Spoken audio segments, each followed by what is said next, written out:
InSimilie is a series by Insurance Institute of India, where we meet the various insurance industry stakeholder and get to hear from all of them about various aspects of insurance industry. I'm Professor Archana Vase. Today, I'm going to interview Mrs. Malti Jaiswal, ma'am. Before formally introducing her, welcome, ma'am, and she is somebody who is part of Insurance Institute family because she is the brain behind introduction of health insurance diploma by Insurance Institute of India. She was the person who made it happen, and it is even today it get appreciated by one and all. Has worked with various leadership position with insurance company, with TPA, and in various roles called as Ayushman Bharat or PMJAY project. So thank you so much, ma'am, for joining us today. And it's our great pleasure to hear you today in this InSimilie series. So, ma'am, I will like to start with the introduction about this PMJAY, because people have heard that yes, it is one of the biggest scheme. It is something which is really world's envy, but people don't actually know what is PMJAY and why every state has different model. What are those models? So if you can share something about that, please. Yeah, sure. And thank you, Archana, for inviting me. It's my great pleasure and honor to interact with you and to do this program. So Ayushman Bharat Pradhan Mantri Jan Arogya Yojana is, you can say that earlier time RSBY was launched by Government of India as a health financing intervention from the demand side. I mean, Government of India, government provides providers, medical establishments. So these are demand side interventions. So earlier RSBY was there, but RSBY was very small amount, and it got, over a period of time, it got waned out. Then some states also have some programs of their own. So I think Government of India at that stage, a couple of years, or maybe in 2000, it was in 2018 that Prime Minister Sir announced the scheme that every household who's listed in SECC census data of 2011 would get a free health insurance cover of 500,000. So 5 lakh is a very good cover, even by today's standards, by all standards, even by the standards of the insurance industry. So that this policy of this program covers the approximately around 40 to 50 crore people who are listed in the as per the deprivation criteria in SECC household survey of 2011, and this is an entitled based scheme, so that means there is no enrollment specifically required, but there is a card is definitely issued, Ayushman Bharat card, and I'll come to that a little later. So this offers a cashless treatment of up to 500,000 at empaneled hospitals, which could be public and private. Approximately around 25,000 hospitals are on PMJ network as on date today. It's a totally paperless digital scheme, cashless scheme. There is no reimbursement for the beneficiary, because if you understand the nature of the beneficiaries, they are poor households, often illiterate, very unaware of their rights and what they could get as benefits. So the scheme has been kept very simple for their utilization. Also simple from the perspective of the hospital with extra, so much of extra work, just to participate in the scheme. So this scheme has been launched, was launched by Prime Minister Sir in 2018 September in Jharkhand, and since then the program has been like a mega scale up program. So we have now covered more than 10 crore, cards have been issued. More than nearly 1.75 crore hospitalizations have been financed and handled. And I mean, by any virtue, this gets referred to as world's largest program, and truly so. So it's a mega program. Now coming to the implementation side, like some states have chosen which model of implementation. So health is a state subject, as we all know, and states have the liberty to implement the schemes or implement the programs as they deem fit for their environment, for their culture, for their requirements. So the states have been given the freedom to choose between three models: trust, hybrid, and insurance. So trust is where the insurance, there is no involvement of insurance companies, and the state becomes an insurer of a sort. Because from the NHS side, there is a limited budget per family which is allowed to the state. So it's not that when state chooses to have trust model, they can go on drawing funds from the state, from the center, and they can keep on getting unlimited funds.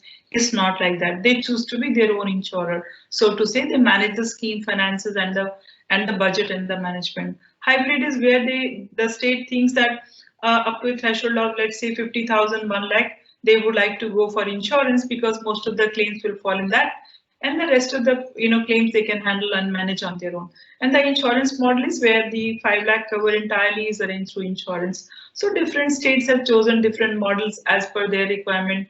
UP, Haryana, some states have been trust model from the beginning. Some states like Chhattisgarh, Kerala were in insurance, became trust. And then there are states like Punjab and Jharkhand, which have been in the insurance side.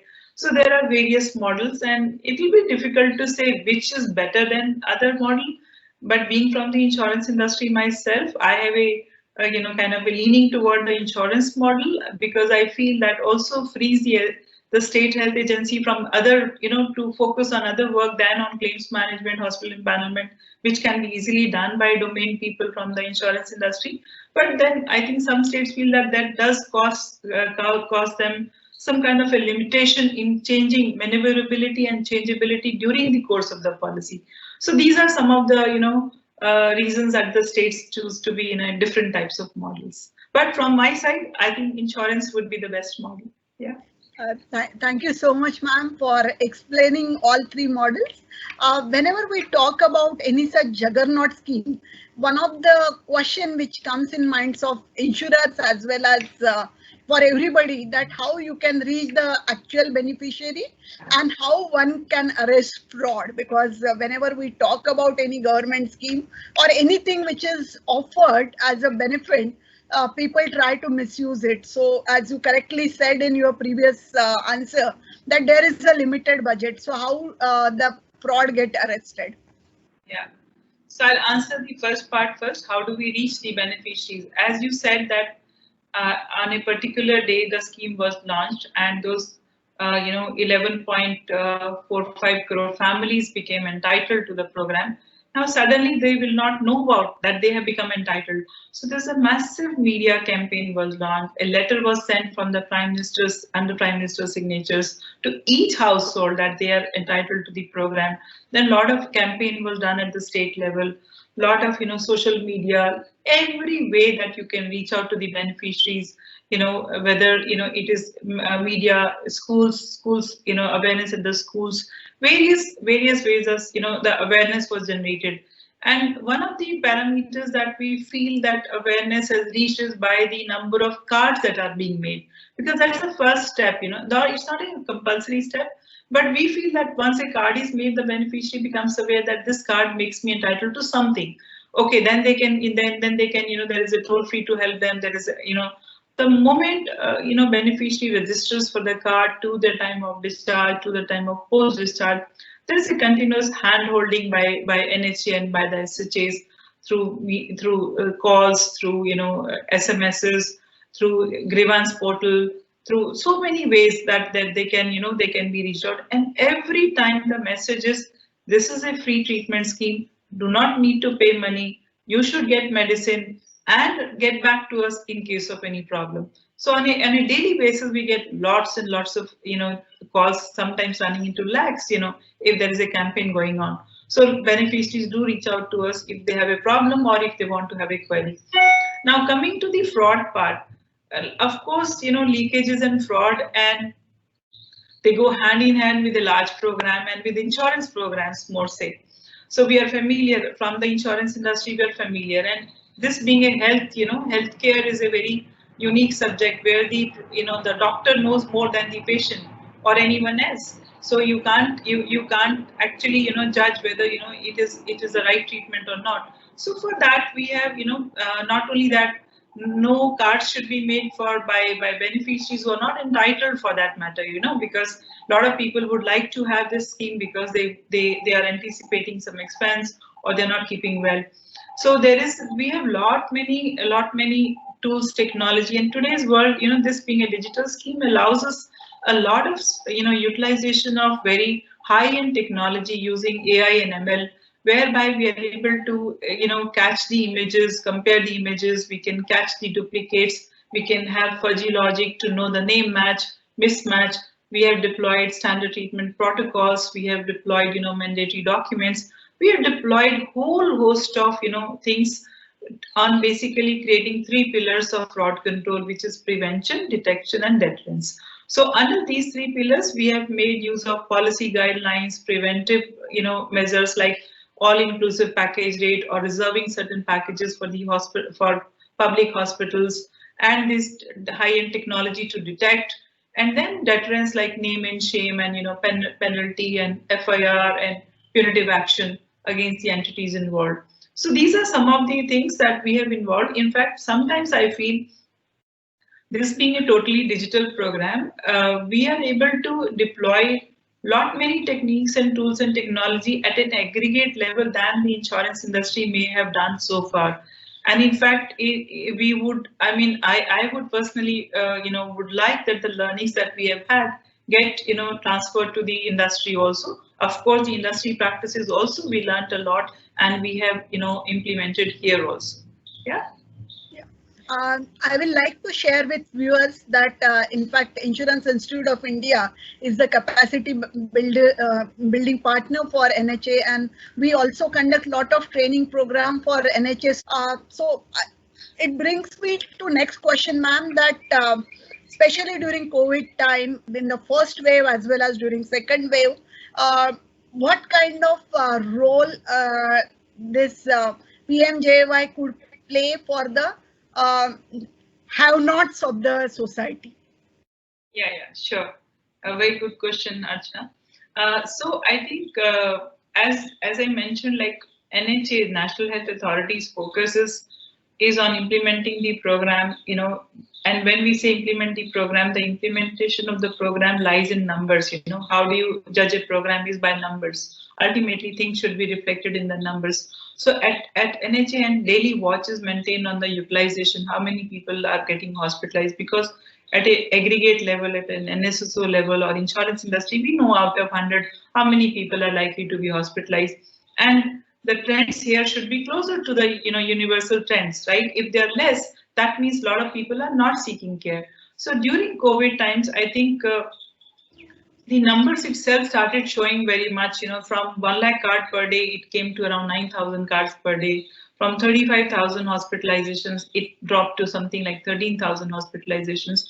So one of the concerns that we had was that no genuine beneficiary which is needing an urgent care, like a dialysis, like a chemo, or like any urgent heart surgery or something like that, should be deprived, because that would defeat the program's purpose. So for that, we made lot of contact program with the beneficiaries who are already enrolled with us.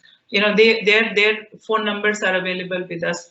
Then those who are not enrolled were then also sought through the social media and through the media, the village block, every level, So that was one thing. And secondly, then we also reached out to the beneficiaries to tell them that the hospitals, which are the hospitals which are yet working, some of the smaller hospitals near their place closed down because of, not many patients were coming, and those were hospitals not equipped to handle COVID-like situation. So then that was the second thing. Then we also made COVID testing as part of the packages, because testing is usually not part of any hospitalization programs. So that the beneficiaries do not face any problem, the testing was also made eligible for coverage in the program. Of course, we also tracked the utilization of COVID related packages like influenza and COVID package, and because hospitals may not exactly book book COVID like a COVID, because before the COVID becomes, it may be influenza like, or a upper respiratory system kind of a infectious diseases. So we were tracking all these numbers. And the moment the numbers, the COVID came under control, then we also launched a campaign to, again for the utilization to go up. So the numbers have gone up again, then now we are reaching around 5 to 6 lakh cards per day and around 30,000, 25 to 30,000 hospitalization. So as regards the hospitalization, we have reached near pre-COVID numbers. As regards the cards, we are trying to make, cards, as many as cards, because we feel that card is the first step of awareness for the beneficiary. So these are some of the things that NHA did during COVID time. Plus, of course, NHA being the attached office of Ministry of Health, we also supported Ministry of Health in whatever was was allocated to NHA in regard of supporting the COVID response, whether it was 1075, whether it was Arogya Setu, or whether it was triaging the customer, the patients, or teleconsultation with the patients, or with the people who registered for Arogya Setu were showing symptoms of COVID, how to triage them that they should go for testing. You remember that in the initial days, testing wasn't so open. So all this support was given by NHA behind the scene to Ministry of Health, besides working for PMJ beneficiaries. Thank you so much, ma'am, for sharing all this detail about PMJAY scheme. And this brings me to my last question. What message you will like to give to members of Insurance Institute of India, as well as the insurance industry fraternity? Well, I think I was born an insurer, and all my career I have done nothing but insurance from first job to now. And my message would be that insurance is a great industry and a great area to work in. It's very socially relevant. What you do makes an impact on other people's lives, even if it's commercial insurance or it's a government program like PMJ. Sometimes when we hear we do make outbound calls to all the beneficiaries after they've utilized care, and what they express, their gratitude is really most fulfilling. Some of the most fulfilling moments that we have. So in the insurance industry, like in India, we have very long way to go for penetration of insurance. So we have a vast opportunity to grow, to learn, to innovate, be it fintech, be it products, be it services. So there is so much opportunity for the youngsters.